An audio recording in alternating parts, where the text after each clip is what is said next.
What is up? Welcome back to another video episode of the news. It is Monday. It is Monday. It is Monday. Wrong call.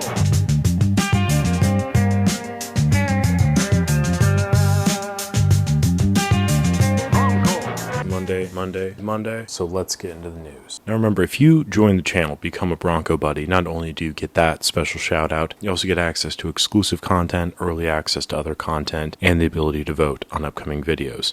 So if you want all those perks and more, feel free to join the channel, support me with the work I do here. I greatly appreciate it. If you can't, all good, just like this video and subscribe. That helps out a bunch as well. Now let's roll into today's news video. We have popped up on Instagram for me, I think last week. I forgot to mention it in the news video last week. It's a whole thing. It's a Cambo WRC 490/491 Tech Cam. It's essentially a camera. The 490 indicates the interfacing for a film back for the phase 1 system. 491 is the Hasselblad CFV, which I believe both are digital, but it's just kind of a funky looking thing. You're able to do all of the movements that are kind of associated with like large format cameras.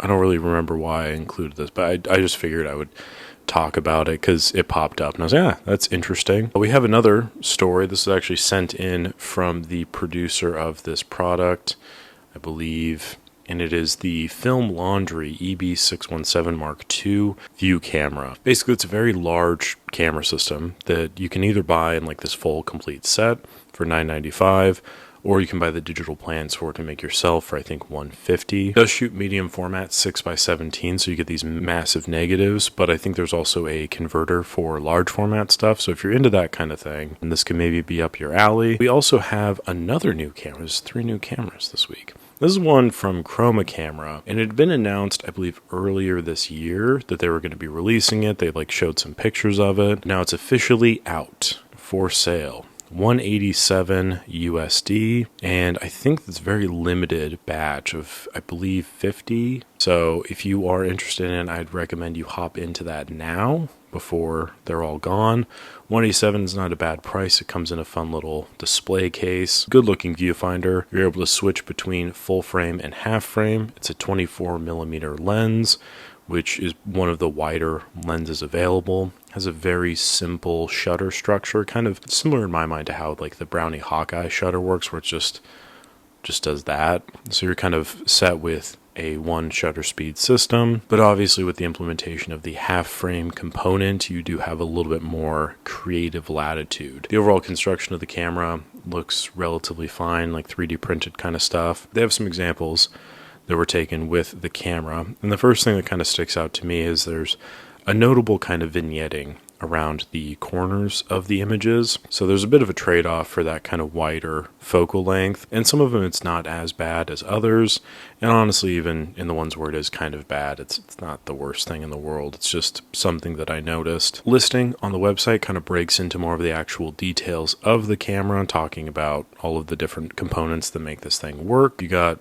something short of $200 to kind of kick around. It might be worth it just for the sake of trying out a new thing. The next bit of news is not really news. It's kind of newsworthy to some degree, especially if you're the owner of a Hasselblad or a Widelux. This is very pertinent to you. In a segment that I'd like to call Celebrity Cameras, we're going to detail some of the more famous people that like to dabble in the dark arts of film photography, either to increase their status with the subculture or just to show that they're better than their compatriots. To begin, we have Seth Rogan going on GQ Essentials, a personal favorite of mine for people to flex their superiority over others, and he displays his ownership of a Widelux camera. And then we also have Sabrina Carpenter posting on Instagram with her Hasselblad. So if you're a Hasselblad, look at those resale values just tick up as people who don't understand how complicated working Hasselblad is, but just think it's kind of cool that their favorite singer does know how to use one.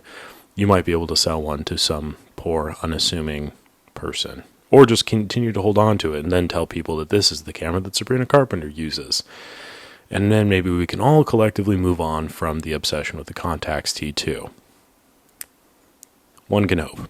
Moving on, we have a lot less interesting, albeit more important news, and this is the Kodak Pension Reversion process, update, plan, over $1 billion to strengthen balance sheet, fully fund new benefit plan, and accelerate growth. Full title for the new update on the Kodak website. This was posted December 2nd. So as you know, the Kodak Retirement Income Plan, the KRIP, CRIP, whatever you want to call it, was in the process of trying to be sold kind of throughout the whole portion of this year. This was like one of the largest private pension funds out there, and it subsisted of a lot of like assets that were non-saleable stuff. So they tried to transition those funds into something a little bit more liquid that they could use to offset some of their loans and their debts, while also continuing to improve on current business structural stuff and also still be able to provide a pension for their employees they had promised a pension to. It's a whole complicated thing, but it is officially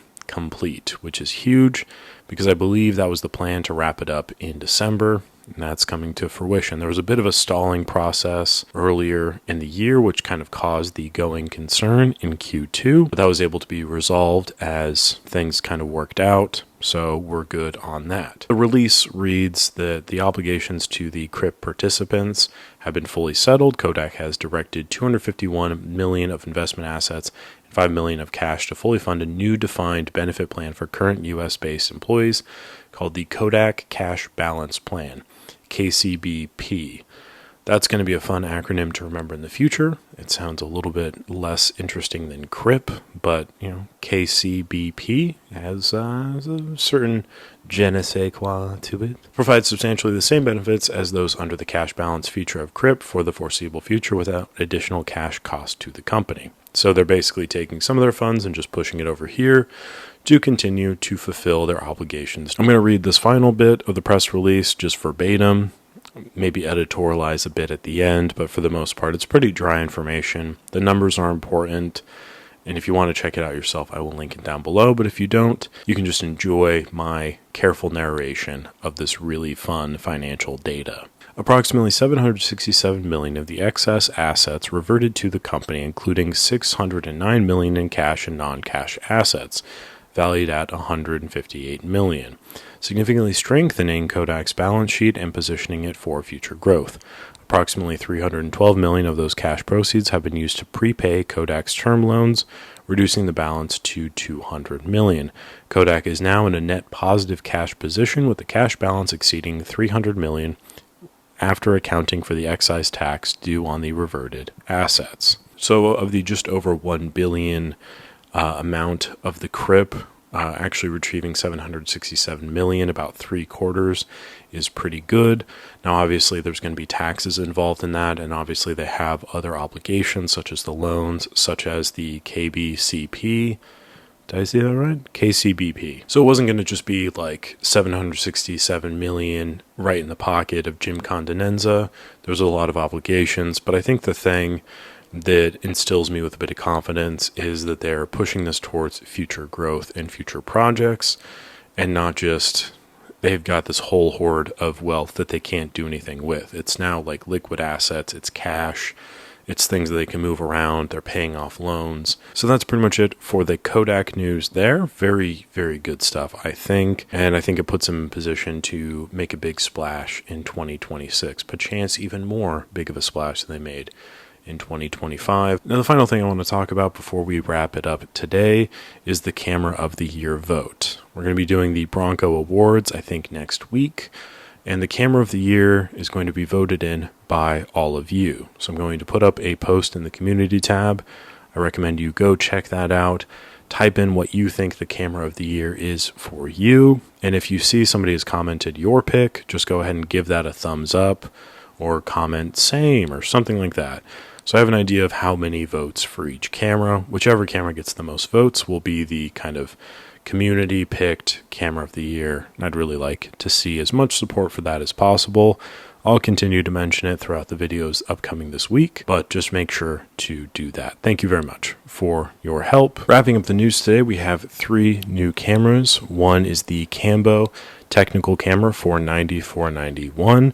We also have the Film Laundry's EB617 camera kit, and the Chroma Click 35 full frame half frame camera system. Sabrina Carpenter shouted out the Hasselblad camera on her Instagram post a few weeks ago. Seth Rogan shouted out film cameras on his GQ Essentials video.